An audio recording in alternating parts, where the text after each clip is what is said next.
মনে করবেন, আপনি মনে করবেন আপনার সমস্ত গুনাহ মাফ হয়ে গেছে, এরকম একটা হালকা অনুভূতি আপনার ভেতরে কাজ করবে। খুশি হয়েছেন মনে হয় না? এই জন্য আমরা যদি ছোট্ট এই দোয়াটি পড়ে আজ রাতে ঘুমাতে পারি, সকালে উঠে ফলাফল দেখবো ইনশাআল্লাহুল আজিজ। আমি যদি আপনাদেরকে হাদিসের টেক্সট শোনাই, হযরত যায়েদ রাদিয়াল্লাহু তাআলা আনহু থেকে বর্ণিত, রাসূল সাল্লাল্লাহু আলাইহি সাল্লাম বলেন, হাদিসের স্পষ্ট ন্যারেশন হচ্ছে, যে ব্যক্তি রাত্রিবেলা 3 বার এই দোয়াটি পড়ে ঘুমিয়ে যাবে, সকালে উঠে আল্লাহ তাআলা তার সমস্ত গুনাহ মাফ করে দিবে।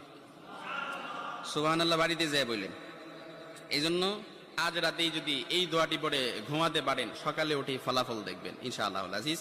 দোয়াটি আমরা সবাই পারি, তবে আপনাদের মনোযোগ আকর্ষণ, আপনারা একটু আমার দিক অ্যাটাচমেন্ট বাড়ান। আমি আপনাদেরকে বলতেছি, সবাই পারি, আমার সাথে একটু ঠোঁট মিলাবেন। আস্তাগফিরুল্লাহাল্লাযী লা ইলাহা ইল্লা হুয়াল হাইয়ুল কাইয়্যুম ওয়া আতুবু ইলাইহি লা হাওলা ওয়ালা কুওয়াতা ইল্লা বিল্লাহিল আলিয়্যিল